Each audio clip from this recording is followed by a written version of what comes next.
Now that we spoke about the pagan roots of Easter, it's a great time to speak about other aspects of Easter. Namely, let's talk about how the Christian church came to dating their celebration of Easter. You see, there's a very big contradiction in one of the world's greatest, most popular fiction works of all time, the New Testament. The New Testament has conflicting narratives of when Jesus was crucified. The Synoptic Gospels, that's Matthew, Mark, and Luke, put the date of crucifixion as being the first day of Passover. That would make the Last Supper a Passover Seder.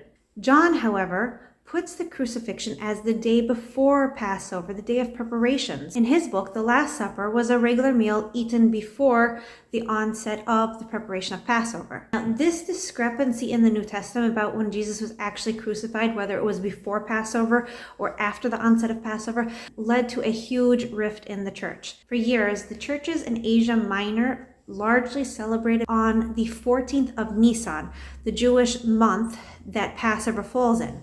So they celebrated Easter the day before Passover began. Eastern churches, however, celebrated on the 15th of Nisan, according to the Synoptic Gospels. This created a tremendous battleground for the church. They said, how could we be celebrating on two different days? This led to intense altercations between the two different types of churches. Moreover, there was another problem. Either way, they would be beholden to the Jewish calendar to determine which date they would celebrate the crucifixion and the resurrection on.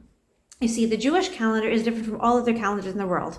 It is a complex calendar. These calculations are incredibly precise and were handed down in Jewish tradition from God himself. In order to determine the date of the 14th of Nisan or the 15th of Nisan or any date in Nisan, one would have to look to the Jewish sages. To handle this vexing problem of the split in the church mentality of when to celebrate the crucifixion and the resurrection, as well as the issue with looking to the Jews, Constantine, the Roman emperor who had converted to Christianity, held what was called the Council of Nicaea in 325 BCE. It was at the Council of Nicaea that the church officially broke away from the oral tradition of the Jews and put distance between the church and the Jewish tradition.